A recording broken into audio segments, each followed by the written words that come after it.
Amrit Kaal marks the glorious 100th year of India's independence. We, as actuaries, need to perpetually sharpen our skill sets to take the insurance industry to newer heights. Presenting to you our final session for the event, India at 100, Actuarial Skills Required for Amrit Kaal. Request you to welcome the chair, Mr. Sunil Sharma, President, Chief Actuary and Chief Risk Officer, Kotak Mahindra Old Mutual Life Insurance Company, India.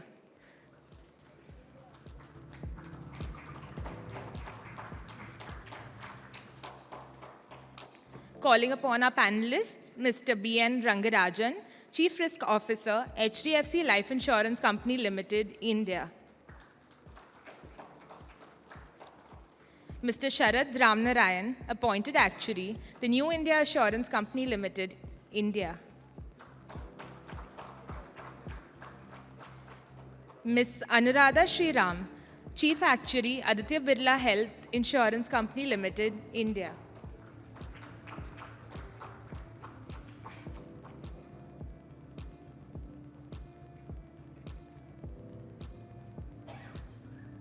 Over to you, Mr. Sharma. Thank you. Good evening, friends. I think the last 2 days have been a lot of interactions on actuarial skills and a lot of discussion about Amrit Kaal. And some of you may be wondering, I think some of the, our new gen actuaries were wondering what is it Amrit Kaal. And you would have seen, our Prime Minister, kind of announced that the next 25 years is the period of Amrit Kaal, which is from 75th Independence Day to 100th Independence Day. And when you look at where this Amrit Kaal comes from, it actually comes from the Vedic astrology, which means golden era. And it means, it's the perfect time to start any new things. And, Amrit Kaal is also related to, those Asur, and all the humans. This is the era in which all three benefits. So which would mean the next 25 years is going to be, kind of significant changes, significant improvement for the whole community. That's what the whole agenda is. Now, in all of this, if you look at over the last 20 years, we have seen significant transformation in terms of the computerization. I'm an actuary who started working in LIC. There were no computers. We always used to work with many of our friends of this generation used to work with the scientific calculator and were using the commutation functions to do the valuations. And later on, there used to be talk about, will the computers kill this profession? Is it going to adversely affect the profession? And we actually are reaching the similar level of phase after 20 years when we're saying, well, this all artificial intelligence that's coming in, AI, ML, is that going to adversely affect the actual profession? And I think, so some of these, discussions that we will have in this, and I'm very thankful to all the experienced actuaries sitting here on my left-hand side. The customers' expectations are changing. If you look at, insurance business, you would see is based on certain core principles. You have insurable interest. You have certain concept that we always talk about, anti-selection. And we talk significantly in life insurance parlance on moral hazard. Then we talk about AI, ML, all those subs. Those core principles will have to remain. And therefore, it becomes very, very challenging when we talk about AI, ML and instant gratification. Nevertheless, I think we just have to really find out ways to really meet these, the challenges that the profession will face over a period. And the whole principles that we have really will have those. So the actuaries of this generation, the Amrit Kaal actuaries, the students who are really studying these days are going to be the actuaries of future, will have to really be ready to deal with those periods and the challenges that will emerge. So in this aspect, and I just want to ask the panelists here. So you've seen the whole era, in terms of computerization, the things have changed over a period, and how actuaries have kind of tamed the computer to actually ease the whole calculation work. The whole, we were actually using the calculators, moved to the Fox Pro. I think some of my friends who are sitting here would have used the Fox Pro for programming. And then we moved on to the cash flow testing. And we actually use the whole computation capability to our favor to really do the work which used to take months to do actually within few hours. So in the next 25 years, what do you think in each of your respective area? I'll start with Rangarajan for the live business. What do you see the skills that need to be developed by all these future actuaries or the actuaries over the next 25 years to really tame this AI/ML thing? Thanks, Sunil. Hope I am audible to everyone. Yeah. See, whether it is next 25 years or 50 years or past 25 years or past 50 years, one thing that I would like to say, what is called as first principles and what is called as fundamentals, they will not change. Okay, that is the first point which I would like to make. You asked what will change, I am starting with what will not change. That is very important because it is not actuarial science or any science for that matter, it is not for the change. It is, there has to be some basics and it is built on those basics and they will remain. I will give a completely different example from a different field. Let us take the example of architecture. Okay? If you take the example of architecture, the earlier days they used to take a drawing board and on paper they used to draw. Now there are so many tools, so many applications where the designs can come within no time. And does it mean that whatever architectures are doing is done by the system and hence there is no value add by the human architecture there? I don't see that way. The way in which I see is it is giving a lot of flexibility, a lot of innovation, a lot of new things to try out, and those are the ways in which it has evolved. Okay? And they can think about any structure and they can get the drawings on computers and they can discuss with whoever is the owner or project manager or whoever it is. They can discuss, and if they have an appetite, if they want to build it, they can build structures in that way. Likewise, when in next 25 years, if the programming capabilities, technical abilities improve, our actuaries will be in a similar position. I think the fundamentals remain the same, and we know how to build on that. And it gives a lot of flexibility. We can bring in a lot of innovation, and we are there. Yeah. So what are the skills that the actuaries of tomorrow will have to really develop to really meet these emerging needs of the customers? I would say one of the skills that we need to develop is let go. Let go. What you are doing, say for example, if you are doing in life insurance, if you are doing experience analysis, if you are doing persistency analysis, mortality analysis, whatever it is, if data analytics or data or systems does it, you let go. And the other thing is like you own up the strategic level thinking and own up the assumptions in the end, not what the system is doing in terms of experience. So you have to own up. Ownership is the other thing that you have to look at. You have to let go whatever you can let go. You have to own what is it and start thinking high level.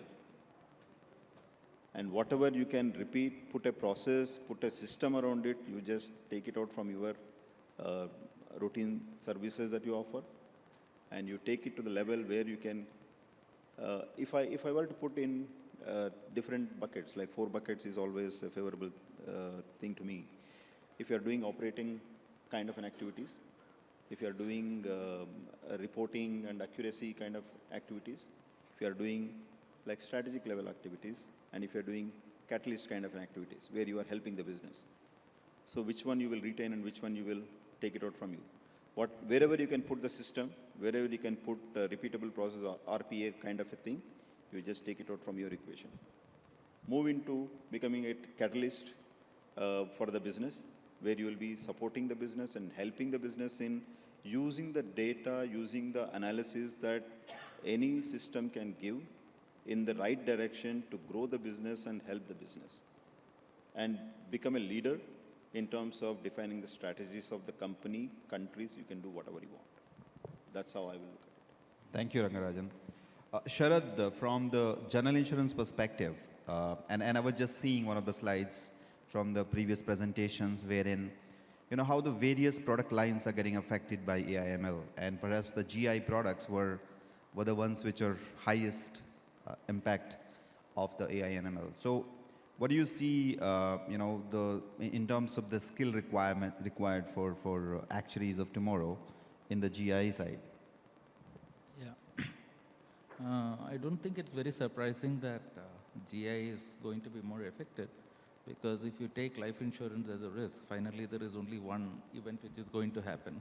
Whereas in case of general insurance, there are various different kinds of claims which can come: full damage, partial damage, repeated damages. So there are lots of possibilities which are possible as far as GI products are concerned, and a lot of things can be the kind of volumes that it generates. Definitely your AI, ML, all those techniques, they primarily thrive on volume. So obviously GI products will be definitely more prone to disruption, because these are the techniques which probably help you to handle volumes and the repeated processes in a better manner. But slightly at a more philosophical level, I would say that I firmly believe in something called the Lindy effect, which Taleb popularized, which says that for non-perishable items, if something has survived for X number of years, the probability of it surviving for another X number of years is much higher. So if you think about actuarial as a profession, probably started somewhere around the 17th century. And it has easily survived the last 3 or 4 centuries. And there is a very high probability that this will also survive for another 3-4 centuries.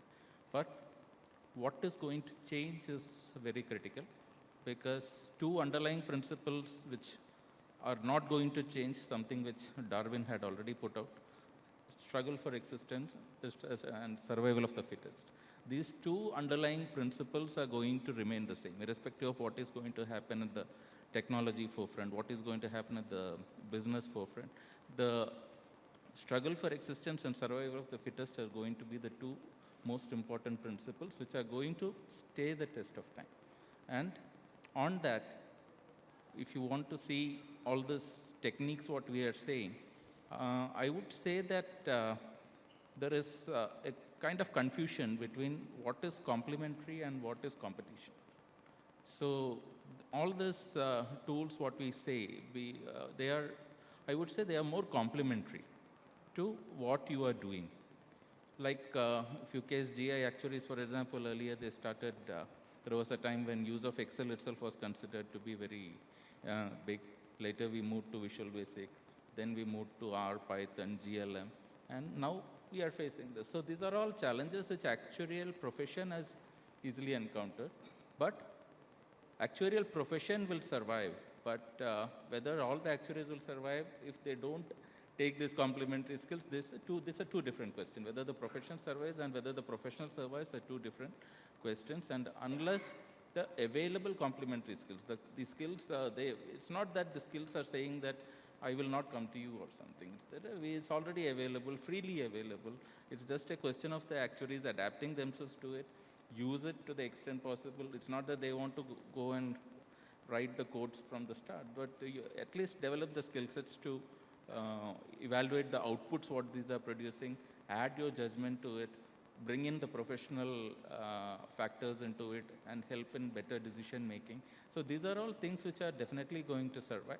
So I wouldn't say that getting into AI, ML and all is a skill. It's just a tool which you need to add to your quiver.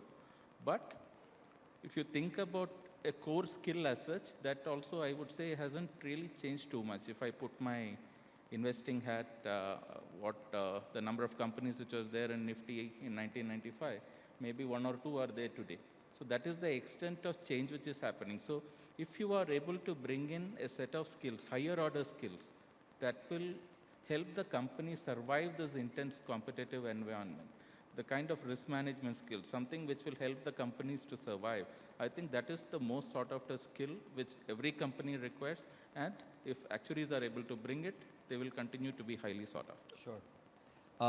Anuradha, from health insurance perspective, and also maybe you could add also from the retirement benefit perspective as to how, what are the additional skills that, you know, actuaries of tomorrow need to develop to really cope up with the customer needs and the emerging environment? So now that we are talking about Amrit Kaal in the context of healthcare, from a vision of Amrit Kaal perspective, there are 3 sustainable development goals which are very relevant. One is no poverty, which is SDG 1, then good health and well-being, which is SDG 3, and gender equality, which is SDG 5. I think these are all important areas that I believe healthcare actuaries can play a significant role in contributing to the vision for attaining Amrit Kaal. And I would rather think about the skills for healthcare actuaries in these contexts. And if you think about no poverty, nearly 55 million Indians, they get into debt because of medically induced costs. So this is something that's a great opportunity for healthcare actuaries to solve. And I believe this is one area that healthcare actuaries should really focus on in terms of providing affordable protection to the population at large. And if you look at good health and well-being, and especially post-COVID, the kind of morbidity trends that you're seeing in the country and the prediction in terms of the well-being, or if not lack of, is very scary. And I just in this context wanted to share a few statistics to the audience. 1 in 10 Indians are expected to get cancer in their lifetime. And if you see in urban India, the instances of breast cancer in the last years has increased by 1.4 to 2.8% in such a short span of time, which is very scary. And if you look at infertility, 14% of urban couples have issues with infertility, which is completely unaddressed. And I was looking at data, 26% of Delhi population has some form of hearing loss. Can you believe it? And 50% of these have severe hearing loss. And if you look at non-communicable diseases, the prevalence and the increase in non-communicable diseases is really frightening, right? Cardiac, if you see, especially the long COVID implications of cardiac manifestation and respiratory conditions is very concerning. If you look at the UK mortality data, we don't have such detailed data from India, I think, which is something that actuaries can work upon. But if you see the pre-COVID and post-COVID increase in mortality for younger age population, the 18 to 44, has been almost 8%, which is very concerning, right? So how do we, in the context of good health and well-being, come up with predictive models and also a design of product offering that brings in the concept of incentive for good health along with the protection, I think is a great opportunity area. Here I think we should really look at innovation and what can we do in that space of bringing in that concept of good health from a well-being and bringing focus back on improving one's health. And gender equality, of course, what is that we can do from a women-specific health product offering, I believe there is a great opportunity there. And in the context of actuarial skills, I have coined the term called SEEV, which is consisting of strategy, innovation, insight, value addition, and data ethics. I believe these 5 are important skills for actuaries to work upon, and they will really help them to move forward and continue to be value adding to the business. Then thank you, Anuradha. I think the conclusion, if we could, I tend to agree with the views of our panelists. See, these are the tools right? This nothing. It's not some, genies coming from somewhere. It's gonna. I think your professional judgment is what is extremely important. These are the tools that give you some values, and those values could be nonsense. If you do not have the ability to really analyze, have the ability to see, are these numbers nonsense? Are these numbers relevant? Are they making sense? That is going to be very, very important, And who's going to build those tools? I mean, I remember when we actually had got those, softwares to really do cash flow testing. Who developed these tools? Actuaries developed these tools. As of now, nobody in the companies know anything on the cash flows testing that you've been doing, all that apart from just the actuaries. So I think all those, the core skills that you have would remain. But I think it's important for us to continue to develop those skills on the emerging technologies. That's what's very, very clearly coming out. We should not be left behind in terms of when somebody is talking some technological language, we should be there in terms of understanding those terms, and would be there. I think one of the skills that actuaries which were being missed, or perhaps the profession felt that perhaps actuaries were solo players. They work in silos. They work, just want to work alone on the numbers, do all that, and lacking the communication skills. And the profession, introduced the examination on communications, which perhaps really helped in terms of, some of the questions like writing a letter to the term policyholders who's asking for the return of premium because he survived the term. So I'm saying some of these communications really help. But what do you think, I think, in terms of softer skills? Because going forward, just working as a solo player is not going to help. You have to work with IT, you have to work with IFRS 17. You would have looked at that discussion that we had today. There's going to be significant amount of collaboration between the finance team, actuarial team, and IT team. And any of these softer skills becomes much more important apart from your technical core skills which you have by your profession. So what are the various softer skills that you think actuaries of tomorrow need to acquire for becoming a successful profession in future? So this is coming from my practical experience of working with budding actuaries. And my advice to the budding actuaries and the to-be actuaries is 3 soft skills. One is communication. As technical people, it's so important to demystify what you're trying to say to business stakeholders. So I think communication is absolutely critical. Second is, as actuaries, I have often experienced that we tend to be very task-focused and not people-focused. So it's very important to move away from task-focused to be more people-focused, because if we'll have to really get things done, it's important to have people do things for you. So it's important to have the people focus. Third is to have practical solutions to technical challenges. Many times I find that the actuaries tend to, and especially people who don't have sufficient experience, come up with theoretical solutions to solving the technical challenges. So how do you really get that business acumen of what can work in the practical world and give practical solutions is going to be very critical. So that's what I think. These 3 are important as soft skills. Thank you. Ranga, you want to add anything? See, one of the important things, as you also mentioned, going forward, is one skill that everyone should be looking seriously is the collaboration.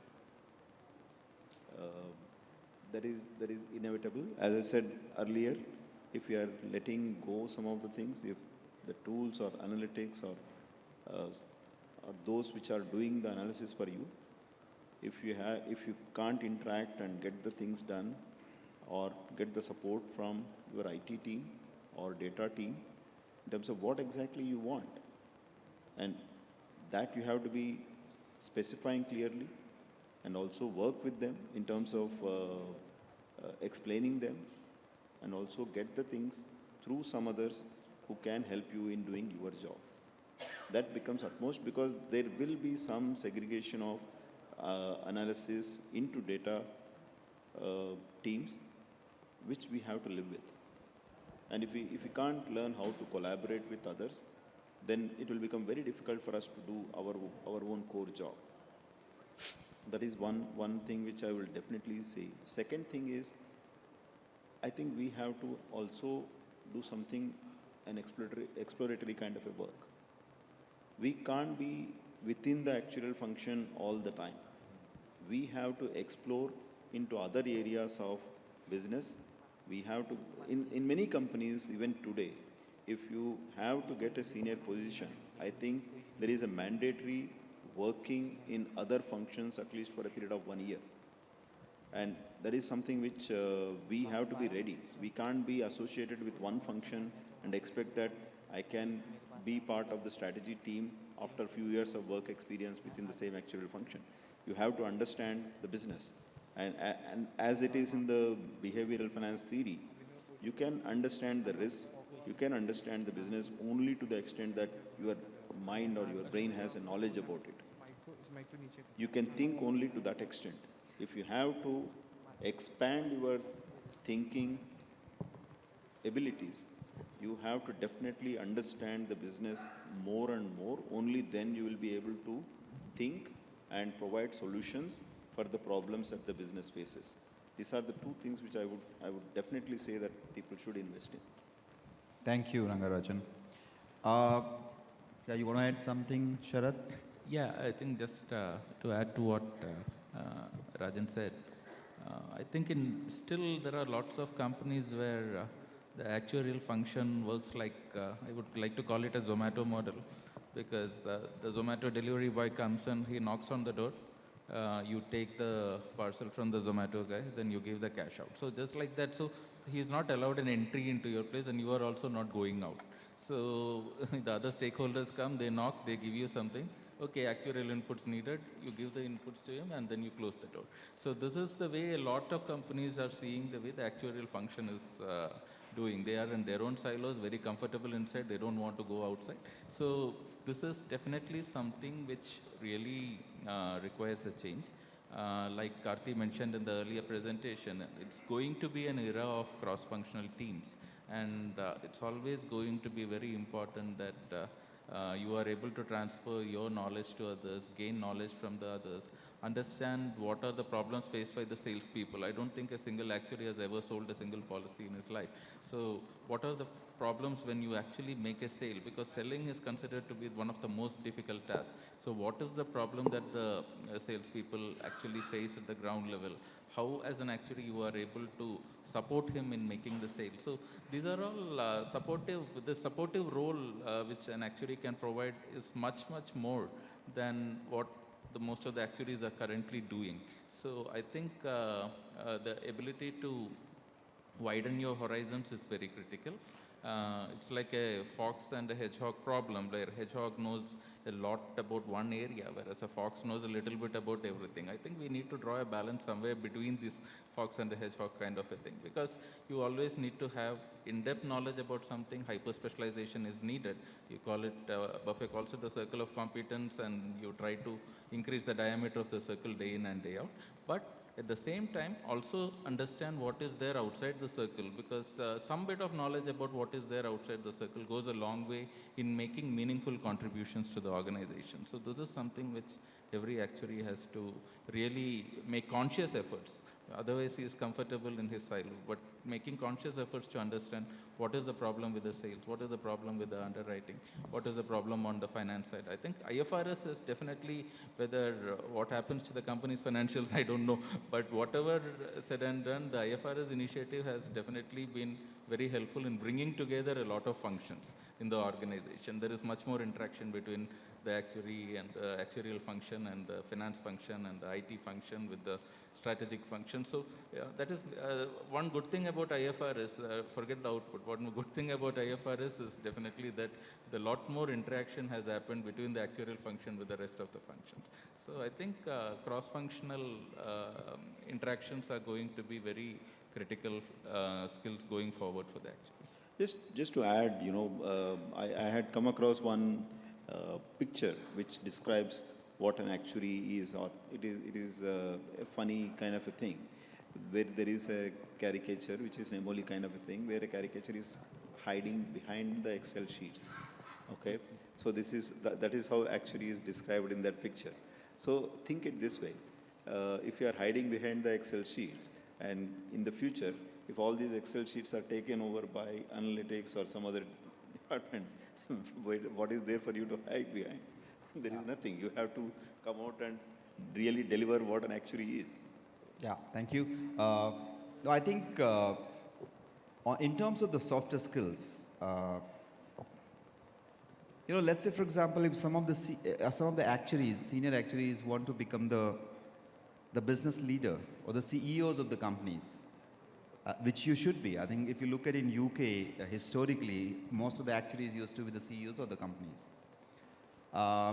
Your softer skills become extremely important. Your ability to collaborate with various departments, various teams.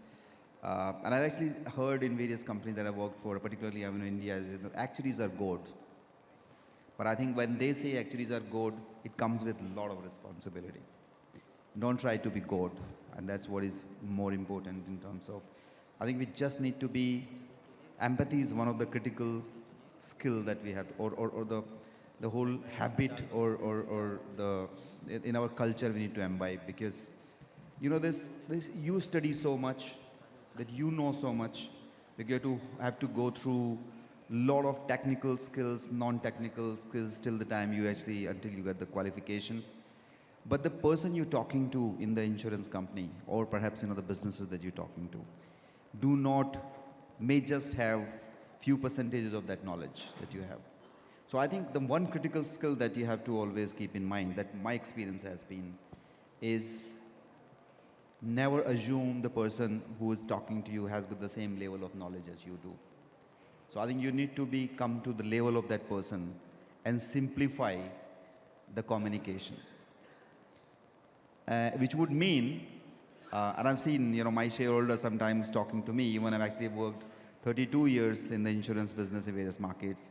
He has to sometime mention, Sunil, talk English. And I think that skill is actually going to be extremely important. You should talk English when you're talking to these business people. That brings me to the final question. I think we're running short of time. We're conscious of the time that some of you may have the flights. I think one last question I want to take, which is extremely critical and is very, very topical.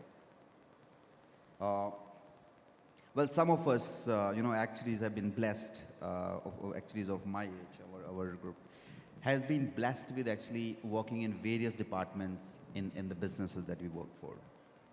Just not actuarial, just not behind the computer, just not actually working on the pricing or valuation, producing the numbers. I think we were blessed with rotating across various functions, and we have we got the idea of the whole. We've seen the organization 360 degree. The whole operation, starting from sales to underwriting to the claims to the policy servicing to the accounts and finance and to the actuarial, etc. And in fact, data processing. In LIC, we used to have a DP department, and we used to also, sometime whenever we wanted to actually feel the air conditioner, we used to go to the data processing department.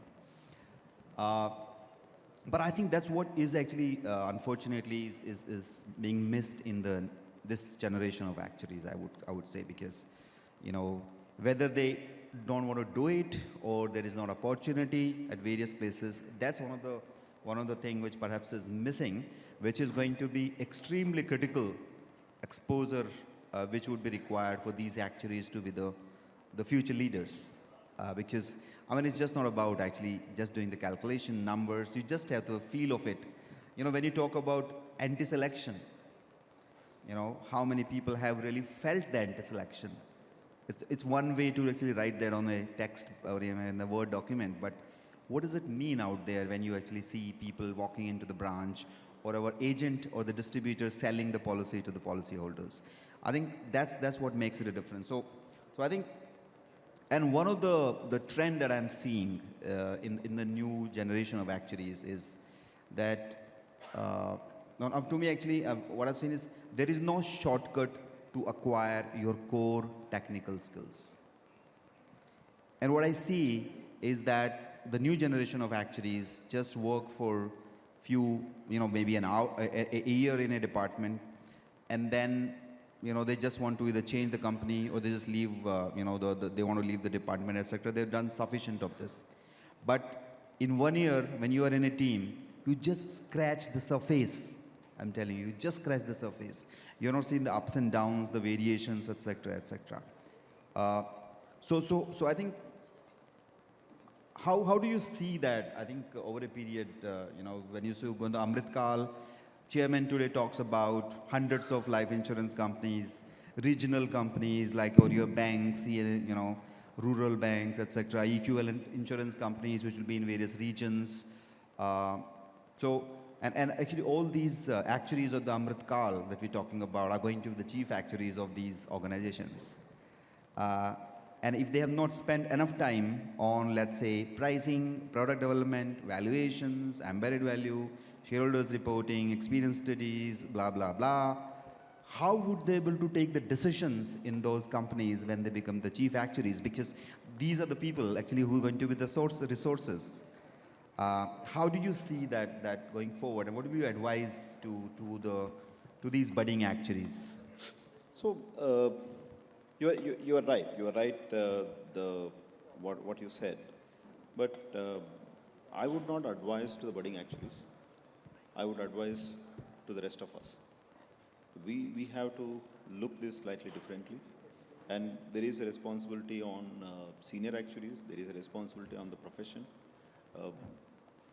on various fronts.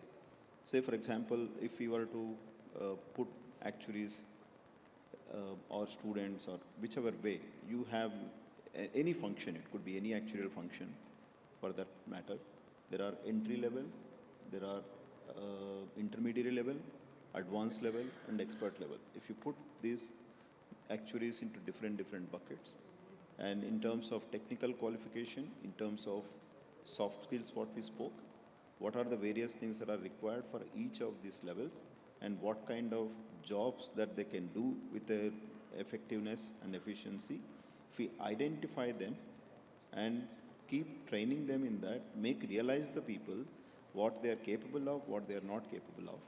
And this, by the way, is drawn upon work-based skills that is there in the IFOA to a great extent. I am saying if we can templatize that and give the feedback what they are capable, what they are not capable, how the theoretical knowledge that they possess help in their practical things, it is a complete product, I would say, from a development of actuarial resources. It is not just about exams.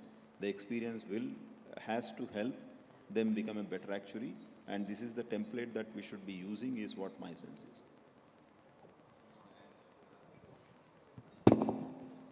I am reminded of a small story where somebody with 10 years experience finally looks for a job change. He goes to the interview, and after 5 minutes the interviewer says, you don't have 10 years experience, you have 1 year's experience 10 times. So my only request to all the young actuaries is just keep on exploring, try to get into as many areas as possible, try to talk to your seniors, try to ensure that there is a proper job rotation, because there are lots of areas even within, and forget outside the other domains and all what we talked about, but even within an insurance company there are so many areas where the actuaries really can add value. So try to get into as many areas as possible, which helps you to get a holistic understanding. So before getting into a kind of a hyper specialization mode or something, it's always good to have a broad understanding of how the various departments, what happens and all those things. So many of the corporates, they do have what you call some internships, trainings and all across all their business units. So, and later they are finally placed into one unit. But somehow the actuarial profession, what I see is as soon as they get into a particular department or a particular subsect, maybe say commercial vehicle pricing in New Zealand, something like that. So if they get into such kind of a hyper specialized kind of a mode, then probably what happens to the other lines of business, whether they can acquire those kind of. So I think if you are not getting the opportunities within the company, I think they can feel free to explore the opportunities elsewhere also. But it's always good to have within the first 10 to 12 years as many areas exposure as possible. So that's what my feel is. Ed? So on a lighter note, what I wanted to say is that if women takes 9 months for a delivery, you cannot have 9 women doing the delivery in a month. That is simply not possible. But that said, the data analysis and understanding definitely can be fast-tracked. There's no doubt. It can reduce the delivery time and there can be an early delivery. With that said, the inciting and the professional judgment definitely comes from experience and adequate experience in all the relevant areas and really paying attention to understand the linkages and the correlation. I think that comes only with experience. And what differentiates actuaries, in fact, before the panel discussion, all of us got together and we were discussing and we said, what does actuaries have to offer over what data scientists have to offer? And in our view, collective view, we agreed that it is insights and professional judgment. And that comes only with experience. So I would strongly advise the budding actuaries to really pay attention to that, and the instant gratification can happen in terms of data analysis and conclusions, but not in terms of business strategy and the professional judgment. That is not possible. So please pay attention to it. Thanks. Thank you, Anuradha. Last point, given the theme of the GCA, the responsibility is one of the things. The responsibility starts the moment we start our actuarial course, and we have to demonstrate that in every facet of our life, including how long we are in a company, how long we are doing something, like all of us spoke. So that should be there in the mind always for everyone. Thank you. Yeah. Thank you, Rangarajan. Well, thank you for your responses. It's obviously going to help a lot to all the budding actuaries and all the actuaries of the Amrit Kaal. And I think one point that I would like to make is we saw one play, right? The Last Actuary. Some of you would have seen that.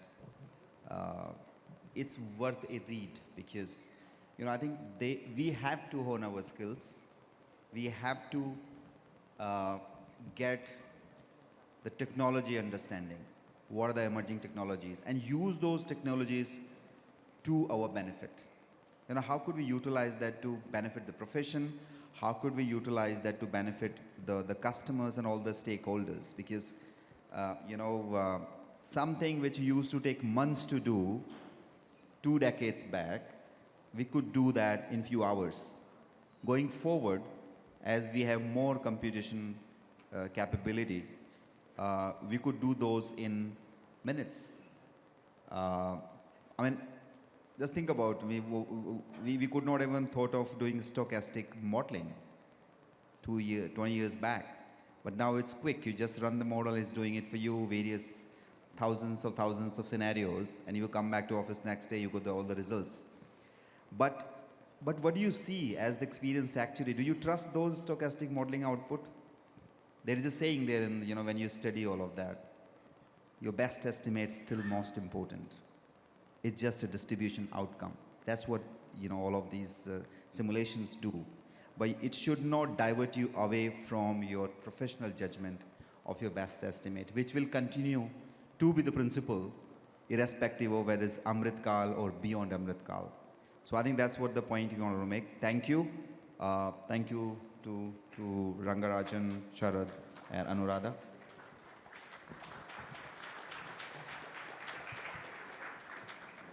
I think any questions that we have? I don't see any question on the Slido, but if anybody has got any questions for the panelists? There's one there. Umang.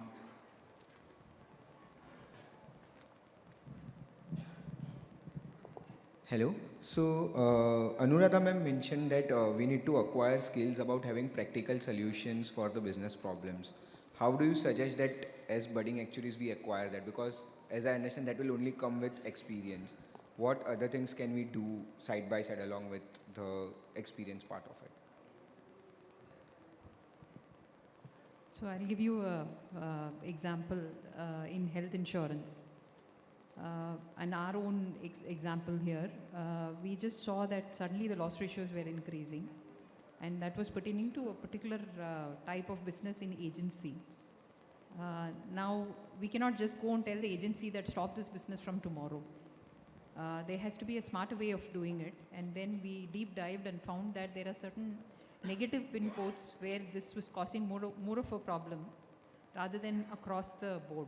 So the decision was then to practically say, can you please not do these from those negative pin codes rather than stop it all across. So this needed a experience of understanding that one is to deep dive into the data to the n equal to 1, so that you really understand where the problem lies, but also have that sense that this is potentially where the problem could be. So that comes with experience. So this is just an example.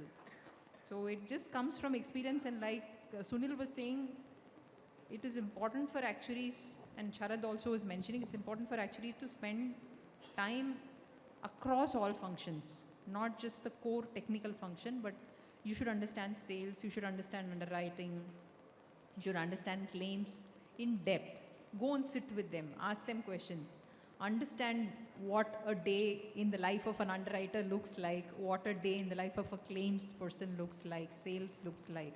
I think that understanding is extremely important, and really getting the in-depth understanding of the ground realities of these people is going to be very important for you to gain a well-rounded knowledge and practical solutioning in that context. All the best. Thank you. Thank you, Anuradha. And that concludes. Okay, yes. Last question. Yeah, I just have one more question. Like Sunil sir said that in the UK, a lot of actuaries were the CEOs. So in a market like India, where the market is growing tremendously and how actuaries are very risk averse, do you think Indian actuaries and Indian companies can make good CEOs? Because there will come a point where they have to make some risky decisions and some business decisions which we're not really trained for. We are more risk averse and we try to mitigate risk as much as possible and take as less risk as possible. So do you think we can make good CEOs? No, the interesting perspective. I think, see, if you acquire those skills which are required for the CEO, okay? So you have various actuaries, you can bucket actuaries in various categories. So if you look at in reinsurance business, for example, in reinsurance business, you got marketing actuary, right? You got CEO, which could be actuary mostly. You would have a marketing actuary, which is a marketing actuary, and his role is not being prudent or being overly cautious. His role is to go build a relationship with the chief actuary, with the CEO of the company, and really get the business for the company, right?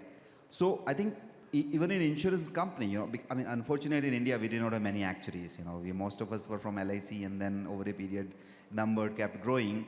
So, but it's just a function of your number and your ability to really connect with people. If you are sales oriented, if you are a people person, right? And if you can actually connect, if you're a good salesperson along with the technical knowledge, nobody could be better CEO than you. So it's about, let's say you plan today, you want to be the CEO after 15, 20 years. Plan it today. See the gap. Where's the gap? Fill those gaps. Connect with the people. Get the right training. Connect with the sales team. Just try and see, try and make sure that you actually have lunch with, at least once in a month you have lunch with the sales guys. You'll understand their perspective and then try and solve from their perspective, problem from their perspective. So it's all about, you can be what you want to be if you are an actuary. Thank you. I think that's conclude the session because some of you have the flights, and wishing you all a very, very happy Holi. Thank you.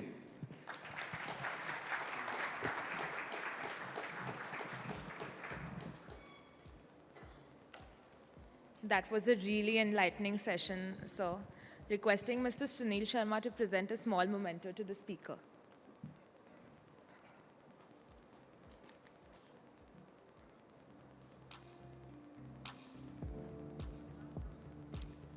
Mr. B.N. Rangarajan,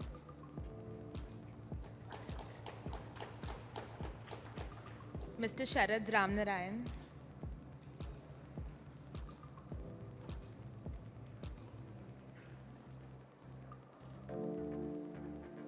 Miss Anuradha Sriram,